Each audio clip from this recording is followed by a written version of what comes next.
Welcome back to Discourse number 3, part 1, The Great Work, The Journey of Return. The transformation of the hero. There are numerous books available that can provide a more detailed knowledge of the archetypical expressions that the ego, body, mind, consciousness experiences, so an in-depth discussion will not be entered into here.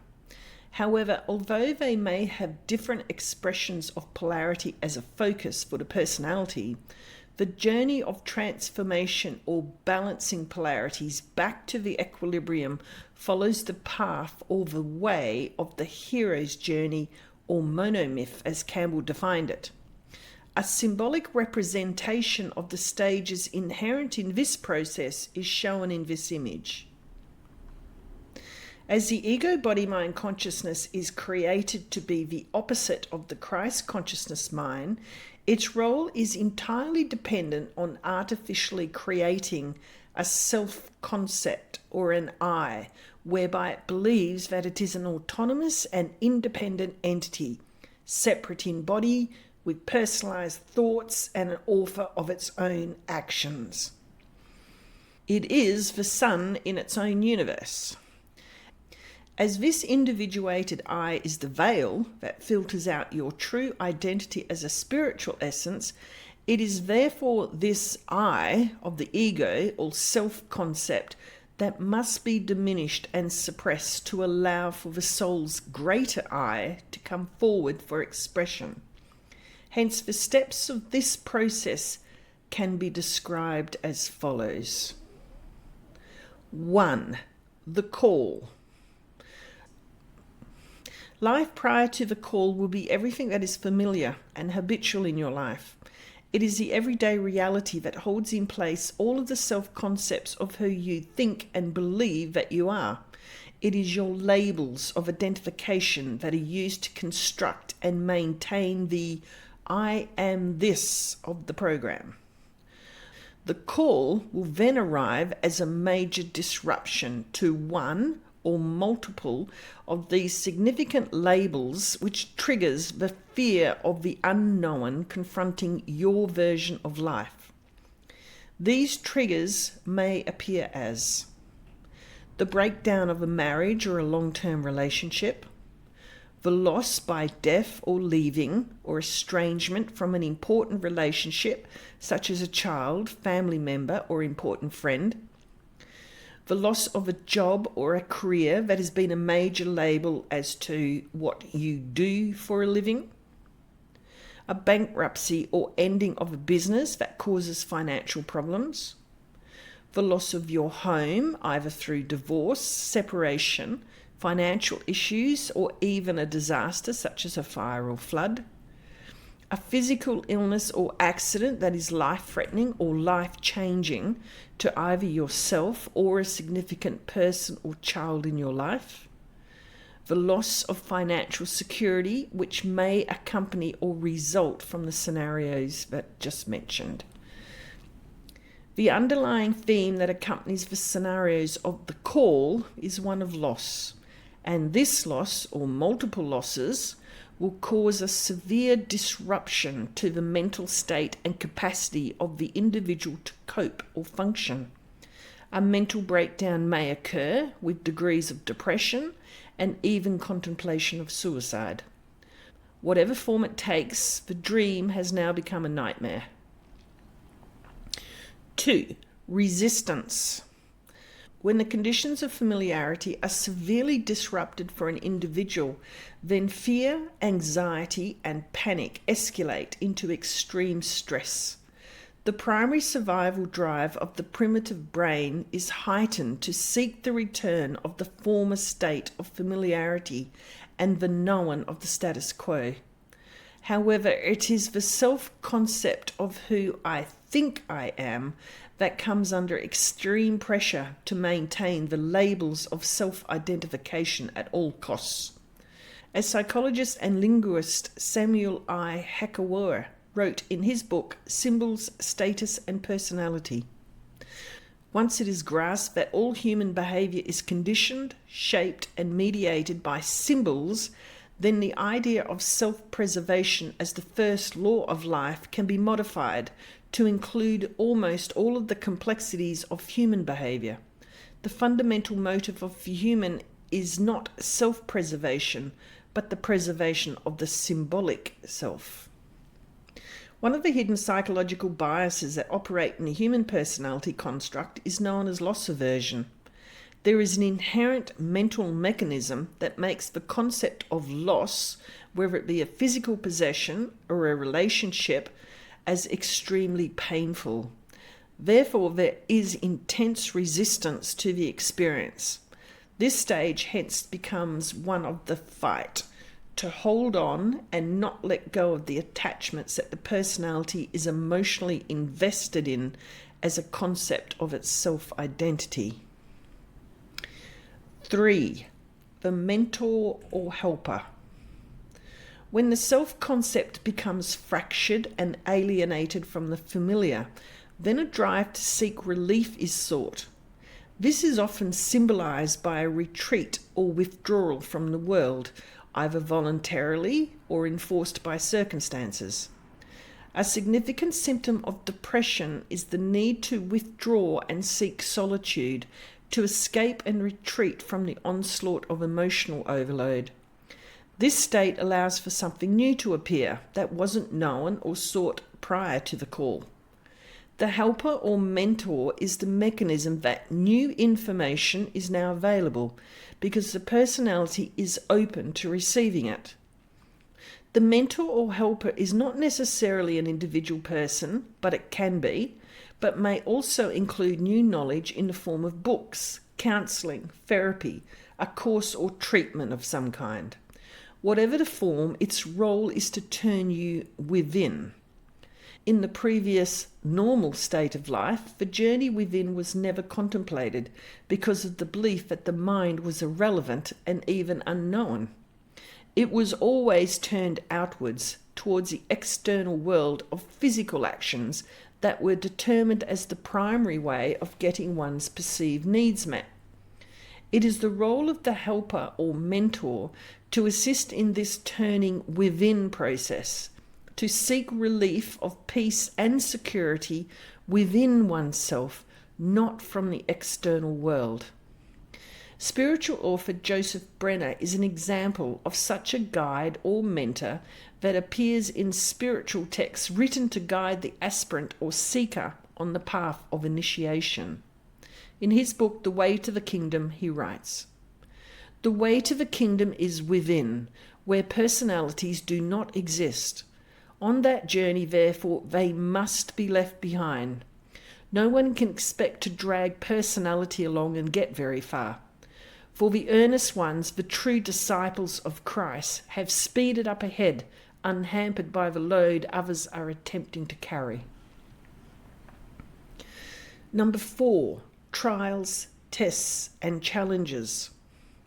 Eastern spiritual guru and master Swami Vivekananda was another such guide and mentor that taught the practice of Raja Yoga to reveal the inner states of mind that were to be purified and cleansed for the experience of samadhi, which means unification of the mind. In his book Patanjali's Yoga Aphorisms, he writes, "Every soul must disintegrate to become God. So it follows that the sooner we get out of this state we call man, the better for us. We have to pass through the slough of despond, and the sooner we are through, the better. It must always be remembered that man's state is not the highest state." The term slough of despond, as it appears in this quote from Vivekananda, is extremely apt, as this stage is symbolic of the descent into hell. The world seems to turn upon the human personality, and all of one's aspirations and hopes seem to be fruitless. Attempts to regain some sense of normality prove futile. Nothing seems to work out. Every form of antagonism shows up in reality to hammer away at the last remnants of self-concept you may have left. In this stage, it is the very nature of desire or craving that is being impacted upon, as this is considered the aspect of the human personality that subjugates the soul. Hence, there will be enormous feelings of deprivation as access to previous relationships, activities, possessions, and finances that stimulated the desire nature are withheld. In Patanjali's Yoga aphorisms, Vivekananda examines the 5 poisons or kleshas that are considered to be the pain-bearing obstructions to the freedom of the soul. Both happy and unhappy thoughts are called pain-bearing obstructions because according to the yogis, they in the long run bring pain. All happiness which comes from the senses will eventually bring pain. All enjoyment will make us thirst for more, and that brings pain as its result. There is no limit to man's desires. He goes on desiring, and when he comes to a point where desire cannot be fulfilled, the result is pain. Therefore, the yogis regard the sum total of the impressions, good or evil, as pain-bearing obstructions. They obstruct the way to freedom of the soul. These 5 poisons are stated as: the pain-bearing obstructions are ignorance, egoism, attachment, aversion, and clinging to life. These are the 5 pains, the 5-fold tie that binds us down, of which ignorance is the cause and the other 4 its effects. It is the only cause of all our misery. What else can make us miserable? The nature of the soul is eternal bliss. What can make it sorrowful except ignorance, hallucination, delusion? All pain of the soul is simply delusion. It is these 5 poisons or pain-bearing obstructions that were discussed at length in the Discourse of the Ego Personality. By these you will know the attributes of selfishness that the ego's personal reality is programmed for, and why it is these that they are to be subdued or diminished to allow ascension to a higher level of mind. 5. The abyss. All hope is lost. In the spiritual text, this ego attribute of selfishness, whereby the personality is driven by the desire of giving to get, is known as service to self. In this stage, the last vestige of selfishness in the personality's self-concept is purified. The greatest fear for the human personality is to become nothing. This can include the state of having nothing materially, where there is a loss of possessions and wealth that are used to aggrandize its status and identity, or nothing in a psychological sense, whereby you are no longer considered as relevant or special. A deep space of aloneness, abandonment, and unworthiness descends. Yet this is the destination for this stage, the complete descent into the abyss, where it seems all hope is lost. The human personality may have nothing left. Its greatest fear becomes realized or experienced. This is the most painful stage of the journey of return for the human personality, for it is here that the human entity passes through the psychological death of its illusory concepts of I, and finally surrenders and lets go of the attachments and false identity of the individuated I am. The fear of death and dying has been confronted until only acceptance remains. The resistance to life is surrendered. Where there was once selfishness, now there is humbleness in the awakened awareness of your real identity in the Christ consciousness. Spiritual author Samuel Orne Were, in his book The Initiatic Path in the Arcane of Tarot and Kabbalah, writes about this descent into the abyss symbolized by the tarot card of the Hermit that was mentioned earlier. Firstly, he confirms that this is indeed a supreme test. In the ancient temple, the descent to the ninth sphere was the greatest test of the supreme dignity of the Hierophant. Hermes, Buddha, Jesus Christ, Zoroaster, Dante, and many other great initiates had to pass through the great test, descend to the ninth sphere to work with the fire and water, origin of the worlds, beasts, men, and gods, Every true white initiation begins here. The fire and water in this quote by Orn Wer is reference to the polarities of the masculine, fire, and feminine, water, which are seeking to be balanced and integrated in the great work. He then writes further as to this supreme test of the initiate, to awaken the consciousness found in the place of equilibrium as the centre. One must have a centre of gravity, a permanent centre of consciousness. Human beings are nothing but machines driven by the many eyes, the pluralized ego. We are placed in a very disadvantageous situation, and this signifies that super efforts are required, as well as killing the I. The ego is Mephistopheles. It is the root of all our suffering and pain. It lives in accordance to its own conditioning. We have to reduce it to cosmic dust in order to have our consciousness awake, in order to see the path. By knowing, we understand what it is to see, hear, and touch the great realities. There is a necessity to understand what is signified by the bottom of the abyss. When it is said that we must descend to the bottom of the abyss, that is reality.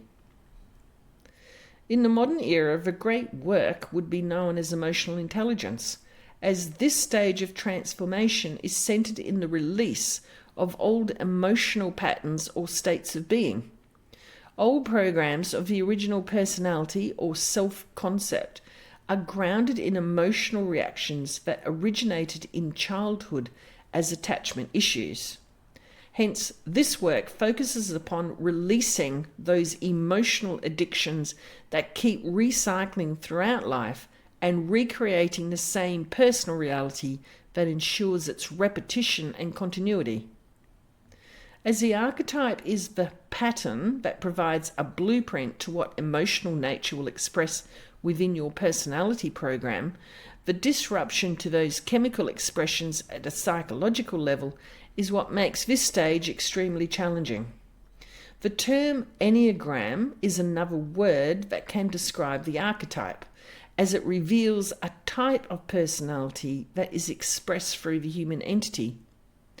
In their book, The Wisdom of the Enneagram, by authors Don Richard Riso and Russ Hudson, this understanding is the basis of working with Enneagrams.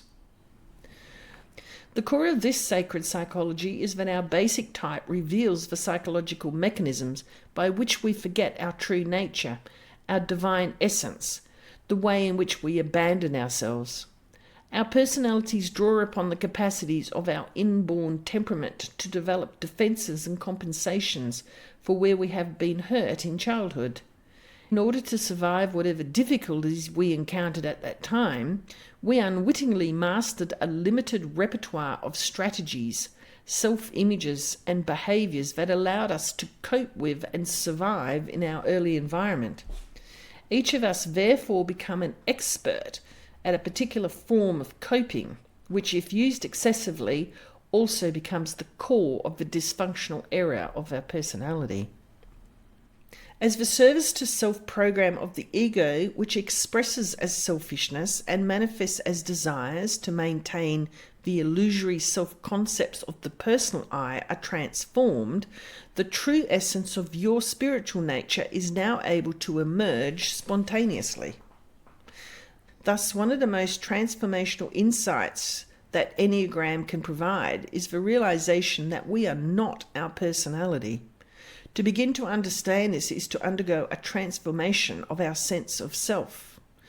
When we begin to understand that we are not our personality, we also begin to realize that we are spiritual beings who have a personality and who are manifesting themselves through that personality. When we stop identifying with our personality and stop defending it, a miracle happens. Our essential nature spontaneously arises and transforms us. Number 6, transformation and apotheosis. This is the stage in the journey of transformation that could be likened to a caterpillar emerging from chrysalis, renewed as the butterfly.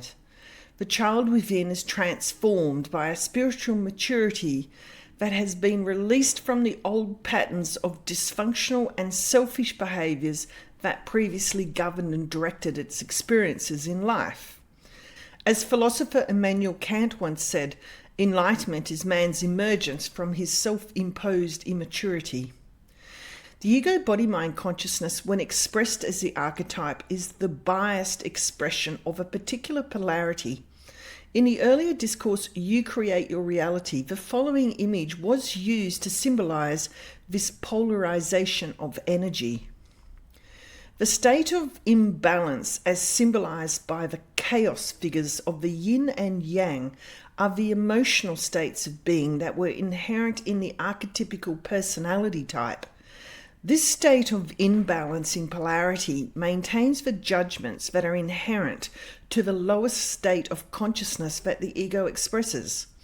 The ego body-mind consciousness acted as the great arbitrator of impulsed thoughts, allowing those in agreement with its belief and opinions to rise to its conscious level of mind, and those that weren't were banished.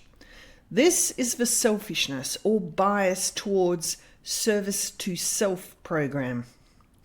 When the chemical-based emotional states are transformed through the psychological work that is involved in this journey, then those polarized judgments are significantly reduced. The result of balance and integration of the masculine and feminine polarities within allows for a perspective on life that is less judgmental and more accepting.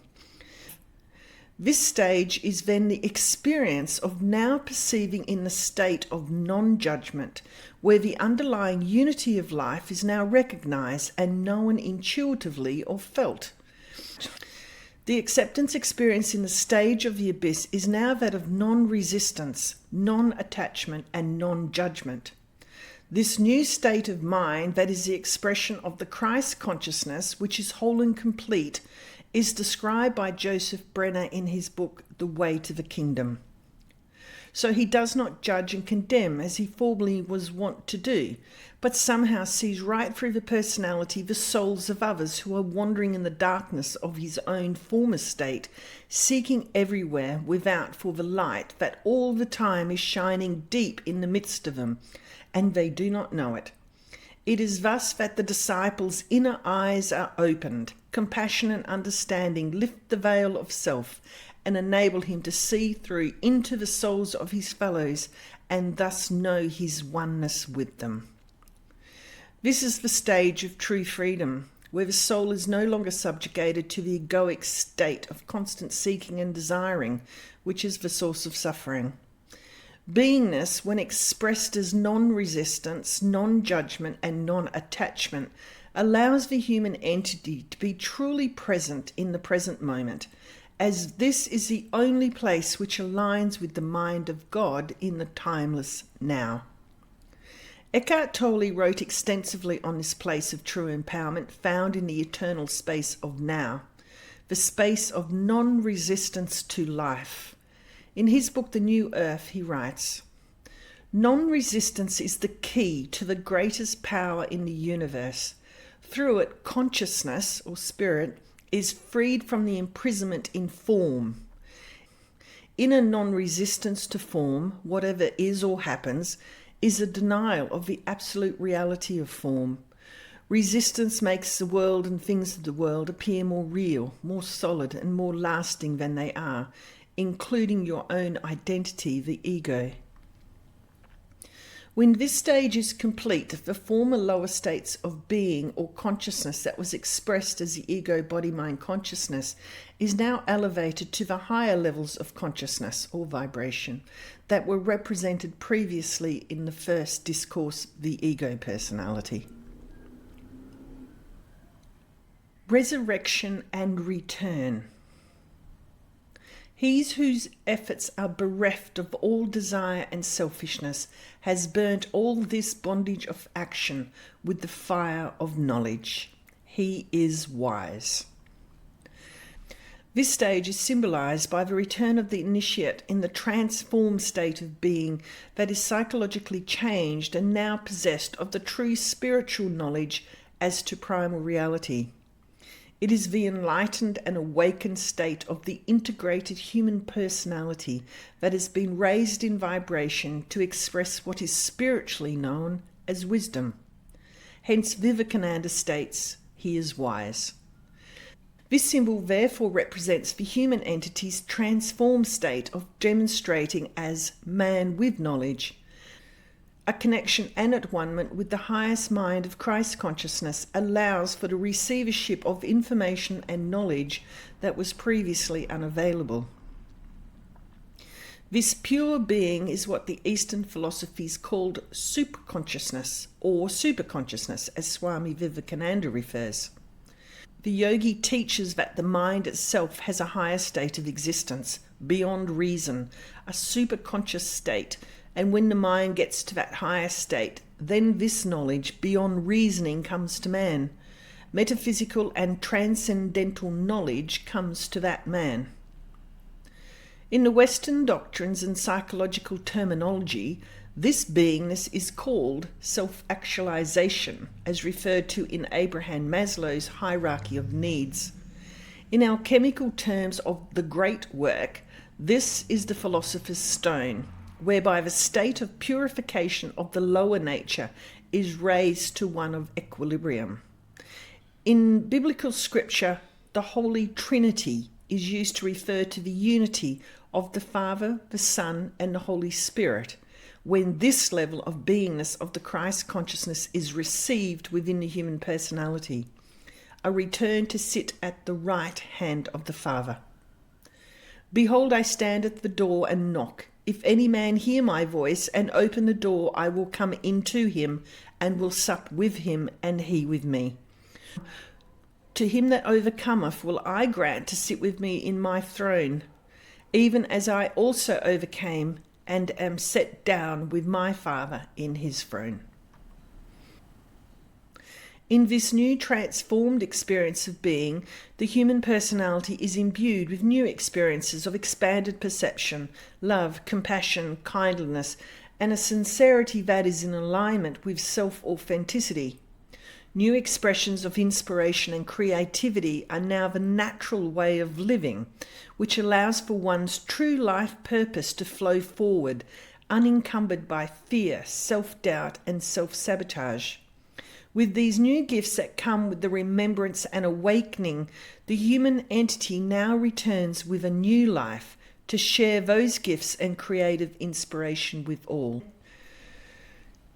For Carl Jung, this refined, superior nature of the human personality was referred to as self-individuation, and the task at hand was to then carry this new integrated nature of the expanded self back to reality.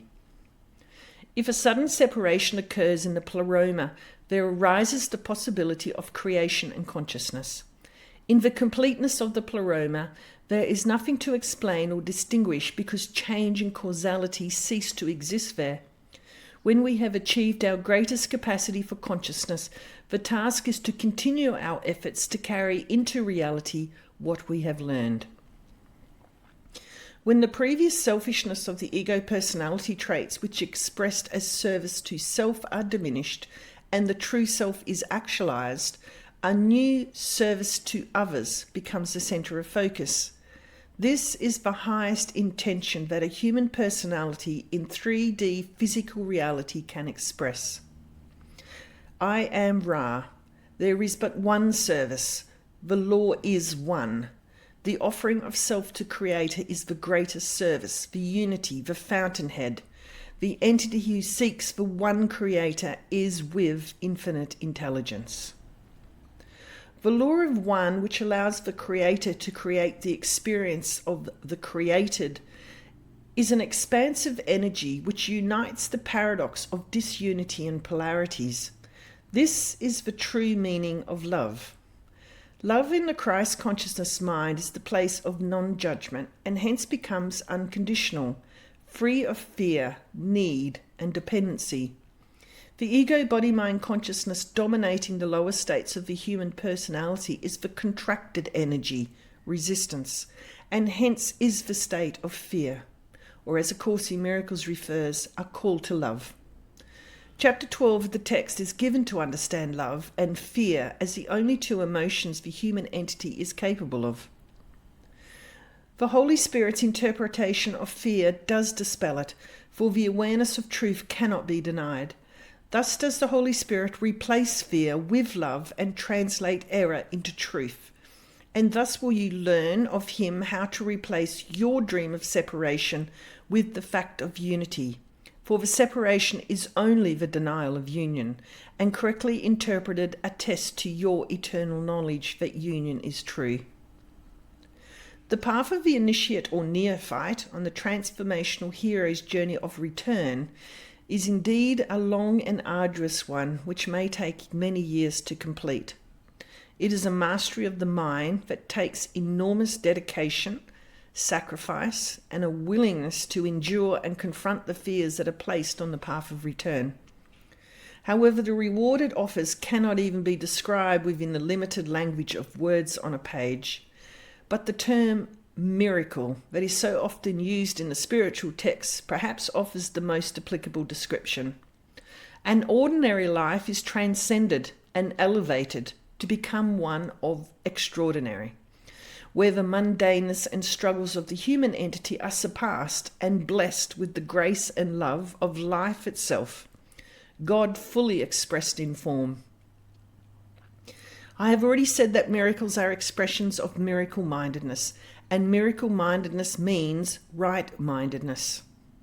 A miracle is a universal blessing from God through me to all my brothers. He performs wonders that cannot be fathomed, miracles that cannot be counted.